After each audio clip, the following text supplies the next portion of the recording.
Friends, welcome back to my channel. Hope ನೀವೆಲ್ಲ ಚೆನ್ನಾಗಿದ್ದೀರಿ ಅಂದ್ಕೊಂಡಿದ್ದೀನಿ.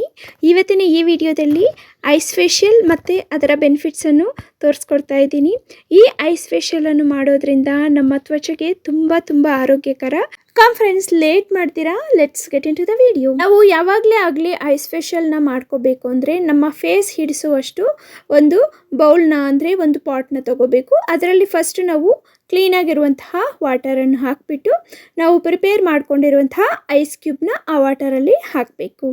ನೀವು ಐಸ್ ಕ್ಯೂಬ್ಸ್ನ ಪ್ರಿಪೇರ್ ಮಾಡುವಾಗ ಕ್ಯಾಂಡಿ ಸ್ಟಿಕ್ಸ್ ಸಮೇತ ನೀವು ಐಸ್ ಕ್ಯೂಬ್ನ ಪ್ರಿಪೇರ್ ಮಾಡ್ತೀರಾ. ಈ ರೀತಿ ಪ್ಲೈನ್ ಆಗಿ ಪ್ರಿಪೇರ್ ಮಾಡ್ಕೊಳ್ಳಿ. ನಾವು ಫೇಸ್ನ ಡಿಪ್ ಮಾಡೋಕ್ಕೆ ಕಂಫರ್ಟ್ ಆಗಿರುತ್ತೆ. ಈಗ ಈ ಐಸ್ ವಾಟರಲ್ಲಿ ನಾವು ಫೇಸ್ನ ಒಂದು 10 to 15 ಟೈಮ್ಸ್ ಡಿಪ್ ಮಾಡ್ತಾ ತೆಗಿಬೇಕು. ಒಂದು 20 ಸೆಕೆಂಡ್ ಆದರೂ ನಾವು ಫೇಸ್ನ ಈ ಐಸ್ ವಾಟರಲ್ಲಿ ಇಟ್ಕೋಬೇಕು.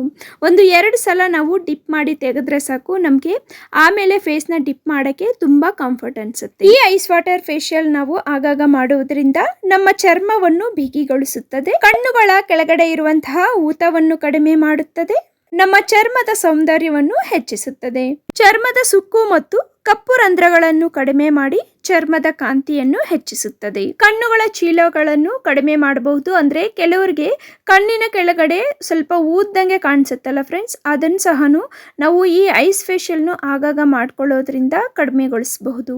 ಈ ಐಸ್ ಫೇಶಿಯಲ್ ಸೂರ್ಯನ ತೀಕ್ಷ್ಣ ಕಿರಣಗಳಿಂದ ಉಂಟಾಗುವ ಸನ್ ಟ್ಯಾನ್ ಮತ್ತು ಮೊಡವೆಗಳನ್ನು ತಡೆಗಟ್ಟುತ್ತದೆ.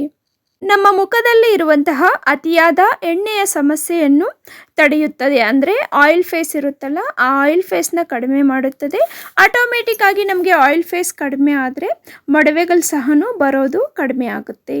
ನಿಮಗೆ ಏನಾದರೂ ಸೂಕ್ಷ್ಮವಾದಂತಹ ಚರ್ಮ ಅಂದರೆ ಸೆನ್ಸಿಟಿವ್ ಸ್ಕಿನ್ ಆಗಿದ್ರೆ ಮುಖದ ಮೇಲೆ ದೀರ್ಘಕಾಲ ಈ ಐಸ್ ಫೇಶಿಯಲ್ನ ಇಟ್ಕೋಬೇಕಿಡಿ. ಅಂದರೆ ಐಸ್ ಕ್ಯೂಬ್ಸ್ನ ಇಟ್ಕೋಬೇಡಿ, ಯಾಕಂದರೆ ಇದರಿಂದ ಚರ್ಮ ಕೆಂಪಾಗುವ ಸಾಧ್ಯತೆ ಇರುತ್ತೆ.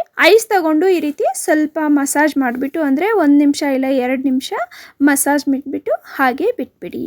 ಈ ಐಸ್ ಫೇಶಿಯಲಿಂದ ನಮ್ಮ ಫೇಸಲ್ಲಿ ರಕ್ತ ಪರಿಚಲನೆ ಚೆನ್ನಾಗಾಗಿ ನಮ್ಮ ಫೇಸ್ ತುಂಬ ಗ್ಲೋಯಿಂಗ್ ಆ್ಯಂಡ್ ಕಾಂತಿಯುತವಾಗಿ ಕಾಣಿಸುತ್ತದೆ. ಹೋಪ್ ಈ ವಿಡಿಯೋ ತಮ್ಮೆಲ್ಲರಿಗೂ ಯೂಸ್ ಆಗಿದೆ ಅಂದ್ಕೊಂಡಿದ್ದೀನಿ ಫ್ರೆಂಡ್ಸ್. ಯೂಸ್ ಆಗಿದ್ದರೆ ಈ ಸಮ್ಮರಲ್ಲಿ ನೀವು ಸಹ ಮನೆಯಲ್ಲಿ ಟ್ರೈ ಮಾಡಿ, ಅದೇ ರೀತಿ ನಿಮ್ಮ ಫ್ರೆಂಡ್ಸ್ ಹಾಗೆ ಫ್ಯಾಮಿಲಿ ಮೆಂಬರ್ಸ್ ಜೊತೆ ಶೇರ್ ಮಾಡ್ಕೊಳ್ಳಿ.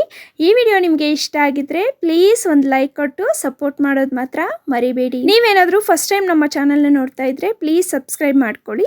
ಸಬ್ಸ್ಕ್ರೈಬ್ ಮಾಡಿಕೊಂಡು ವೀಡಿಯೋಸ್ನ ನೋಡ್ತಾ ಇದ್ದರೆ ಸಬ್ಸ್ಕ್ರೈಬ್ ಮಾಡ್ಕೊಂಡಿರೋರಿಗೆ ತುಂಬ ಧನ್ಯವಾದಗಳು. Thank you for watching.